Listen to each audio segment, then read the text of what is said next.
So you just got straps and we're getting them all set up. They are going to come unstrapped just like that.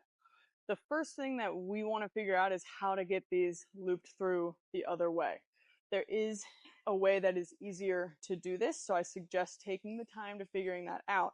And what that is we want each of these, once they're looped through, to face in a different direction. So one faces out to the side that way, one faces to the other side.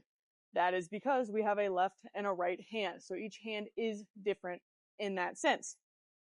Once you have that, it's going to probably take a little bit of time. Then we have to learn which one goes on which hand. And the best way that I have found to do this is to hold the loop of the strap against the bottom or the underside of your wrist here, and then see which way the end of the strap falls, just like that. We want it to fall with the direction that our thumb goes on that hand. So in this case, you can see that it's pointed up with my thumb here and not the opposite way, so it's the correct hand. Now, you will learn really quickly if you hold them upside down, because it'll face the opposite way, or it'll face the same way, but you won't be able to get it on your wrist. So, hold the loop of it against the underside of your wrist, see which way the end of the strap goes, and we're trying to get it in line with our thumb. Then all you have to do is slide your whole hand in, double check, it goes with the thumb, and you've done it the correct way. After that, what we're doing is we're trying to pull it through to where it's nice and tight around what I call the bottleneck of our wrist and our hand. So if we look at our hands, we've got our wrist here, and then our hand opens up wider, so I want it right over that when I'm getting my straps on. That is mainly just to prevent any pinching when we tighten the strap over barbell or anything like that. So tighten it up, and I suggest we do both hands before one is strapped into something and you don't really have that option. Just like that, nice and tight, and now we're ready to grab onto something. When we grab onto something, it's pretty simple, but a lot of people mix it up. We just want the strap to go on the opposite side of whatever it is we're grabbing, and then our hand will close up the other side.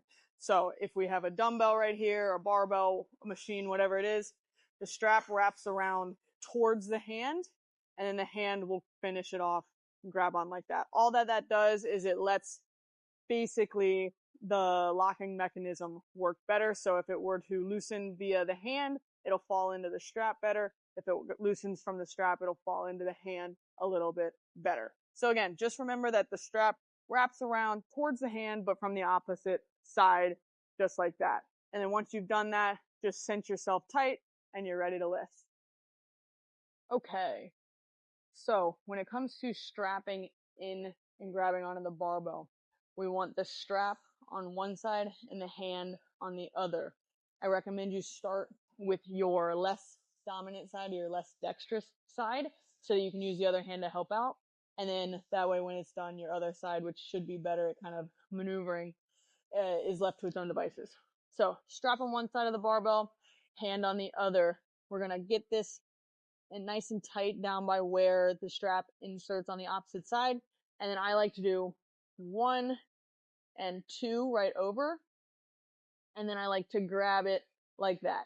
Depending on the length of your strap, you may or may not have that many loops.